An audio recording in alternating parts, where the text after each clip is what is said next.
Taste the Daily. சேலத்தில் புதிதாக டாஸ்மாக் கடை பார் அமைக்க எதிர்ப்பு தெரிவித்து பொதுமக்கள் மாவட்ட ஆட்சியர் அலுவலகத்தில் புகார் அளித்திருக்கின்றனர்.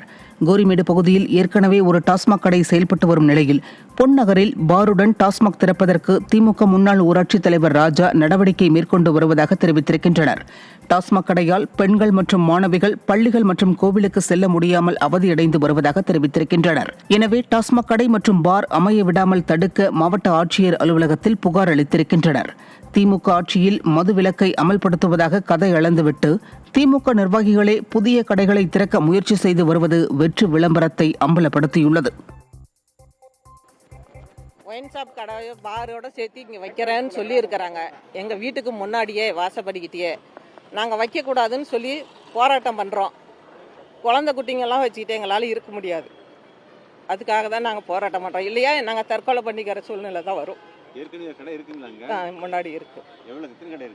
ஒரு கடை இருக்கு. ஏற்கனவே இருக்கிற கடைக்கே நாங்கள் வேணான்னு சொல்லிட்டு இருக்கிறோம். ரொம்ப எல்லாம் குடிச்சுட்டு பாட்டிலாம் உடைக்கிறாங்க. நாங்கள் யாரும் பொம்பளைங்க இருந்தால் போக முடியல, வர முடியல. ஸ்கூல் பிள்ளைங்கெல்லாம் எல்லாம் அதில் தான் போகணும் வரணும். எல்லாம் கோயிலுக்கு போகிறதுக்கு ஸ்கூலுக்கு போகிறதுக்கு எல்லாருமே நாங்கள் அங்கே தான் போயிட்டு வந்துட்டு இருக்கிறோம். ஆனால் போக முடியல. அவங்க வண்டியை நிறுத்திக்கிட்டாக்க எங்களால் எங்கேயுமே கிராஸ் பண்ணி போக முடியல. அதுதான் பிரச்சனை. இப்போ அவங்க வேணான்னு சொல்லியிருக்கிறோம். அதை மீறி அவங்க இது பண்ணாங்களா நாங்கள் பெரிய போராட்டம்.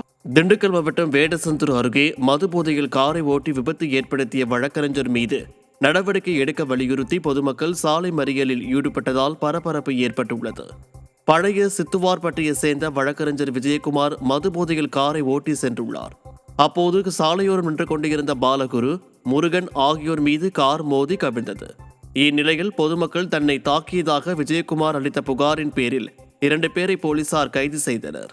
இதனால் ஆத்திரமடைந்த அப்பகுதி மக்கள் மது போதையில் காரை ஓட்டி விபத்து ஏற்படுத்திய விஜயகுமாரை கைது செய்ய வேண்டும் என கூறி சாலை மறியல் போராட்டத்தில் ஈடுபட்டதால் போக்குவரத்து பாதிக்கப்பட்டது. கோவை மருதமலை வனப்பகுதியில் உடல்நலக்குறைவால் சோர்ந்து கிடந்த யானையை கிரேன் மூலம் நிற்க வைத்து தீவிர சிகிச்சை அளிக்கப்பட்டு வருகிறது. மருதமலை அடிவார வனப்பகுதியில் உடல்நலக்குறைவால் குட்டியுடன் படுத்திருந்த காட்டு யானைக்கு வனத்துறை மற்றும் கால்நடை மருத்துவர் குழுவினர் சிகிச்சை அளித்து வந்தனர். குளுக்கோஸ், நோய் எதிர்ப்பு மருந்துகள் மற்றும் நீர்ச்சத்து உணவுகள் கொடுத்து உடல்நிலையில் சற்று முன்னேற்றம் ஏற்பட்டதை தொடர்ந்து கிரேன் மூலமாக காட்டு யானை தூக்கி நிற்க வைக்கப்பட்டது. யானை மீது தண்ணீர் பீய்ச்சி உற்சாகப்படுத்திய நிலையில் தொடர்ந்து காட்டு யானையின் உடல்நிலையை மருத்துவ குழுவினர் கண்காணித்து வருகின்றனர். கோவை மாவட்டம் கணபதி அருகே கட்டிட வேலையின் போது குடிநீர் தொட்டியில் இறங்கிய 2 தொழிலாளர்கள் உயிரிழந்த சம்பவம் அதிர்ச்சியை ஏற்படுத்தியுள்ளது.